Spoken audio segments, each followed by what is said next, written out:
창세기 21장 1절에서 7절입니다. 다 같이 함께 읽겠습니다. 여호와께서 말씀하신 대로 사라를 돌보셨고 여호와께서 말씀하신 대로 사라에게 행하셨으므로 사라가 임신하고 하나님이 말씀하신 시기가 되어 노년의 아브라함에게 아들을 낳으니 아브라함이 그에게 태어난 아들 곧 사라가 자기에게 낳은 아들의 이름을 이삭이라 하였고 그 아들 이삭이 난 지 8일 만에 그가 하나님이 명령하신 대로 할례를 행하였더라. 아브라함이 그의 아들 이삭이 그에게 태어날 때에 100세라. 사라가 이르되 하나님이 나를 웃게 하시니 듣는 자가 다 나와 함께 웃으시리로다. 또 이르되 사라가 자식들을 젖먹이겠다고 누가 아브라함에게 말하였으리오마는 아브라함의 노경에 내가 아들을 낳았도다 하니라. 아멘. 오늘도 하나님의 은혜가 여러분의 삶에 가득하기를 바랍니다. 여러분들이 하는 모든 일들 가운데서 주님의 은혜를 경험할 수 있기를 주님의 이름으로 축복합니다. 우리가 살아가면서 하나님의 음성을 듣고 그 하나님으로부터 응답을 받는다라는 것, 이것처럼 우리의 삶의 기쁨이 없을 것입니다. 사실 하나님의 응답을 받는다라는 것은 나의 능력으로 해결할 수 없는 문제를 하나님 앞에 가지고 와서 그 문제를 하나님께서 해결해 주셨다라는 그런 의미이기도 하죠. 우리가 처음 믿음의 길을 걸어가고 그 믿음의 길을 통해서 하나님께서 우리의 삶에 어떻게 관여하시는가, 이것은 날마다 하나님이 역사하심을 경험하는 사람들에게는 이것이 하나님께서 내 인생을 어떻게 관여하시는가 하는 것을 발견할 수 있는 계기가 된다라고 말할 수 있습니다. 하나님께서 아브라함을 부르신 것은 무엇일까요? 하나님께서 아브라함을 부르신 것은 죄악과 멸망으로 향해서 가는 아브라함을 구출하기 위한 하나님의 방편이었습니다. 하나님께서 아브라함을 부르셔서 구원하시는 구원의 목적, 그 구원의 목적 아래 하나님께서는 아브라함과 약속하시고 그 약속하신 대로 하나님께서 때에 따라서 적정한 때에 하나님의 때에 하나님의 시간에 맞춰서 그 약속이 실현되어지는 그런 모습을 보게 되지요. 하나님께서 아브라함을 부르셨을 때 그가 75세였습니다. 하나님께서 아브라함에게 약속하신 것은 두 가지였습니다. 크게 보면 두 가지였습니다. 이것이 하나님께서 약속하신 일인데 하나는 땅이고 하나는 후손이었습니다. 하나님께서 땅을 주시기 위해서 아브라함을 인도하여 주셨죠. 그래서 가나안 땅이라는 장소를 허락하여 주시고 이제 아브라함이 그 가나안 땅에서 정착할 수 있도록 허락하여 주셨습니다. 여러 가지 많은 문제들이 있었지만은 그러나 하나님께서 약속하신 언약의 땅 가나안 땅, 이것이 하나님께서 아브라함에게 허락하여 주신 것입니다. 이스라엘 백성들이 지금도 여전히 이스라엘 본토를 차지하려고 애를 쓰는 것, 팔레스타인과 열심히 싸우는 것은 하나님께서 아브라함에게 약속하셨던 그 약속, 그것이 오늘 우리들에게 이스라엘에게 주어지는 약속의 땅이다라고 이야기를 하고 있습니다.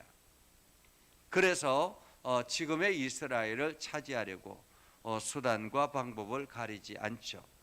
이렇게 땅을 약속하시고 난 다음에 그 다음에 약속하신 것이 자손이었습니다. 아브라함이 75세가 되기까지 아직까지도 아이를 낳지 못했습니다. 그리고 계속 이어서 하나님께서 약속하시고 시간이 지나갔습니다. 80세가 되어서도 여전히 아이를 낳지 못했습니다. 요즘으로 말하면 이게 하나님께서 40세가 되었을 때 아니면 40세가 되었을 때 약속했다, 불렀다라고 말할 수 있겠습니다. 결혼은 30대에 했는데 10년이 지나고 20년이 지나도 여전히 자식이 없으면 그 가정에 늘 자식이 있기를 기도하지 않겠습니까?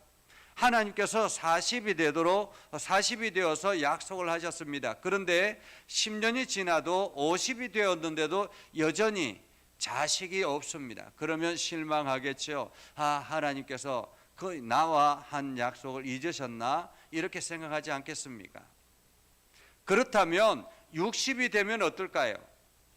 남자 70이고 여자 60이 되면 어떨까요? 이제 완전히 끝이 났구나라고 생각하지 않겠습니까?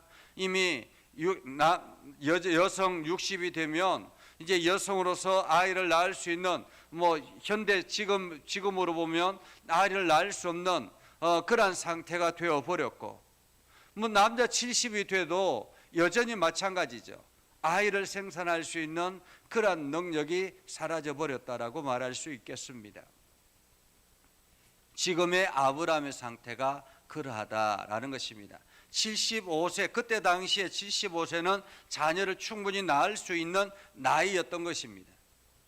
그리고 80세 넘어서 86세에 아브라함이 86세에 이스마엘을 낳은 것을 보면 그때 당시에도 여전히 아직도 생산 능력이 있었다라고 말할 수 있습니다.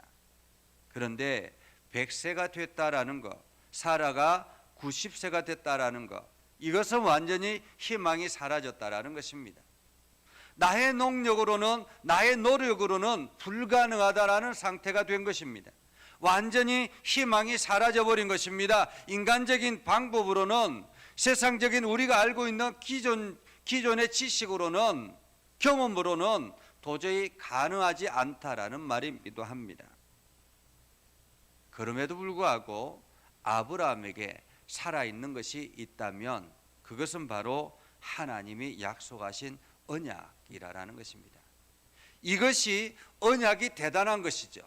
이것이 약속이, 이렇게 약속하신 그 약속이 놀라운 역사를 일으키는 것입니다. 오늘 성경을 보십시오. 1절에 보면 여호와께서 말씀하신 대로 사라를 돌보셨고 여호와께서 말씀하신 대로 사라에게 행하셨으므로, 여기서 분명한 사실은 하나님께서 말씀하신 대로라는 것입니다. 말씀하신 대로. 어쩌면은 아브라함은 포기했을 수 있습니다. 하나님의 약속을 끝까지 붙잡고 나아갔는데 이제 상태가 완전히 더 이상 가능하지 않은 불가능한 상태가 되어버리면 사람들은 포기하지 않습니까? 아브라함은 포기했을 수 있겠죠. 그런데 포기하지 않는 분이 계신데 그것은 바로 하나님이시다라는 것입니다. 하나님께서 말씀하시는 대로 사라를 돌보셨고 말씀하시는 대로 사라에게 행하셨으므로 어떻게 되었습니까? 2절에 보면 사라가 임신하고 드디어 하나님께서 1년 전에 약속하신 그 약속처럼, 사라는 내가 무슨 지금 여성으로서 모든 것이 다 중단되어 있는, 단절되어 있는 상태에서 내가 무슨 아이를 낳겠는가 하고 피식 웃었지만은 오늘 하나님은 그 사라에게 찾아오셔서 말씀하시는 대로 사라가 임신했다라는 것입니다. 임신하여 하나님이 말씀하신 시기가 되어 노년의 아브라함에게 아들을 낳으니 아브라함이 그에게 태어난 아들 곧 사라가 자기에게 낳은 아들을 이름하여 이삭이라 하였고, 이삭은 웃음이잖아요. 이삭은 웃음, 기쁨이죠. 한마디로 불가능한 상태, 나는 다 포기하고 있었는데 하나님께서 그 약속을 기억하시고 여러분들에게 그 약속대로 응답하여 주셨다면 이것처럼 기쁜 일이 어디에 있겠습니까? 이것처럼 드디어 하나님이 살아계시는구나 하는 것을 확신할 수 있는 계기가 되지 않겠습니까? 오늘 아브라함에게 찾아오신 것, 사라에게 찾아오신 것, 이것은 바로 하나님이 약속하신 대로 하나님의 시기에라고 말합니다. 2절에 시기가 되어라고 말하죠. 시기가 되어. 아브라함의 시간표는 조급하다가 결국에는 포기하는 시간이었지만 하나님은 그 아브라함이 포기한 그 시간이 하나님의 시기였던 것입니다. 그래서 시기가 되어서 노년의 아브라함에게 아들을 낳으니 라고 말하죠. 노년의 아브라함에게 아들을 낳으니, 아브라함이 그에게 태어난 아들 곧 사라가 자기에게 낳은 아들의 이름을 이삭이라 하였고, 이삭. 그 이삭이 난 지 8일 만에 그가 하나님이 명령하신 대로 할례를 행하였더라 라고 말하고 있지요. 하나님이 명령하신 대로. 이제 이 이삭을 하나님이 명령하시는 대로 아브라함은 철저하게 하나님 앞에 나아가게 된 것입니다. 하나님의 약속을 신뢰하게 된 것입니다. 하나님의 말씀을 온전히 믿고 나아가게 된 것입니다. 아브라함이 그의 아들 이삭이 태어날 때에 백세라 사라가 이르되 하나님이 나를 웃게 하시니 듣는 자가 다 나와 함께 웃으리로다. 또 이르되 사라가 자식을 젖먹이겠다고 누가 아브라함에게 말하였으리오마는 아브라함의 노경에 내가 아들을 낳았도다 하니라 라고 말하죠. 세상 사람들이 다 불가능하다고 이야기했고, 세상 사람들이 다 아브라함은 아이를 낳을 수 없는 존재다라고 이야기를 했던 것인데, 세상 사람들이 다 그렇게 비웃고 나아갔던 그러한 아브라함이었는데 하나님께서 노년에 아들을 낳았다라고 이야기를 하고 있습니다. 오늘 이 말씀을 통해서 우리가 발견할 수 있는 것은 무엇일까요? 그것은 바로 신뢰와 기다림입니다. 하나님의 말씀을 내가 얼마만큼 신뢰하는가? 세상의 환경이 변해도 내가 하나님의 말씀을 신뢰하고 기다리며 나아가는가? 하나님의 말씀을 굳게 믿고 있는가? 이것이 첫 번째입니다. 하나님의 말씀을 믿음으로 받아들이는가? 하나님께서 나에게 약속하신 그 약속이라면, 내가 기도하는 도중에 하나님의 말씀하여 주셨고 그 말씀이 내 안에서 확신으로 들어찼다면 그것을 포기하지 않고 끝까지 신뢰하며 나아가는가? 그리고 기다림이라는 것입니다. 환경이 변하면 사람들은 기다리지 못하는 거예요.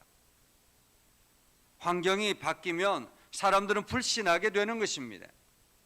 그런데 끝까지 기다린다라는 것, 하나님의 약속을 믿고 기다린다라는 것, 세상 사람들이 보기에는 어리석은 존재처럼 보입니다. 사실 우리가 신앙생활하는 것이 그렇지 않습니까? 신앙생활을 멋으로 하지 않잖아요.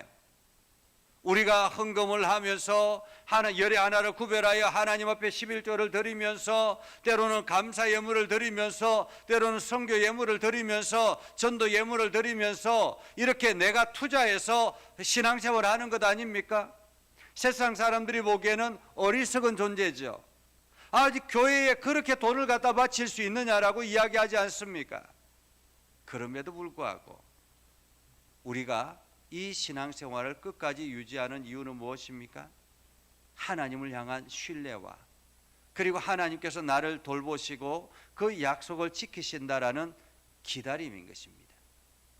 그래서 우리가 이 믿음 안에서 굳건하게 서서 결국에는 우리가 하나님 나라를 향해서 걸어가게 되고, 마지막 우리의 인생의 종착점이 되었을 때 새하늘과 새 땅을 바라보게 되고, 우리가 죽음을 맞이했을 때 하나님 나라에 들어가는 온전한 은혜를 얻게 되는 것입니다.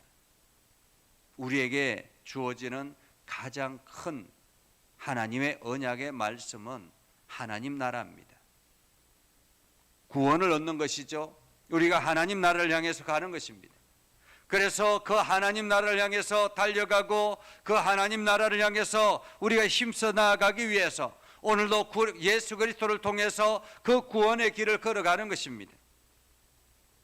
여러분 모두 다가 이 아브라함처럼 끝까지 신뢰하고 기다려서 하나님의 은혜를 깊이 경험할 수 있는 복된 삶을 살아갈 수 있기를 주님의 이름으로 축복합니다. 기도하겠습니다. 거룩하신 아버지 하나님, 은혜를 감사합니다. 오늘도 하나님의 말씀을 붙들고 믿음 안에 굳건하게 서며 하나님께 영광을 돌리며 나아가기를 소망합니다. 우리 가운데 역사하신 주님을 찬양하고 하나님께 영광을 돌리며 주님 나라 주님의 뜻을 이루기 위해서 힘을 다하는 믿음의 백성들이 되게 하여 주시옵소서. 거룩하신 아버지 하나님, 오늘도 우리 가운데 하나님의 놀라운 역사가 나타나게 하셔서 하나님의 위대하심이 세상에 드러나게 하시고, 또한 우리가 행하는 모든 일들 속에 하나님의 말씀이 살아 역사하는 놀라운 역사가 있게 하여 주시옵소서. 그래서 우리 예전교회가 든든히 서게 하시고 예전교회 모든 성도들이 하나님의 은혜와 복을 풍성하게 공급받게 하여 주시옵소서. 거룩하신 아버지 하나님, 오늘도 우리 가운데 역사하여 주셔서 주님의 위대하신 역사가 세상을 향하여 흘러가게 하시고 우리 예전교회 모든 성도들이 주님의 은혜로 풍성케 하여 주시옵소서. 우리 장로님들 날마다 붙들어 주시고 은혜를 더하여 주셔서 성령 충만케 하여 주시고 우리 권사님들, 우리 집사님들 날마다 주님의 은혜로 풍성하게 하셔서 하나님의 이름을 온 땅에 증거하는 일에 앞장서게 하여 주옵소서. 육신의 연약한 이들을 강하게 하시고 주님께서 사로잡아 주셔서 힘을 얻게 해주시고 하나님께 영광을 돌리게 하여 주시옵소서. 오늘도 여러 가지 재난으로 인해서 고통당하는 이들과 하나님께서 이 나라 이 민족을 긍휼히 여겨주시고 하나님의 평강이 넘쳐나게 하여 주옵소서. 예수님의 이름으로 기도드리옵나이다. 아멘. 이제는 우리 구주 예수 그리스도의 은혜와 하나님 아버지 극진하신 사랑과 성령님의 감화감동 역사 위로 교통하시며 은혜가 오늘도 주님의 말씀 안에 있는 믿음의 백성들 위해 하는 모든 일들 위해 영원토록 함께 하옵시기를 간절히 축원하옵나이다. 아멘.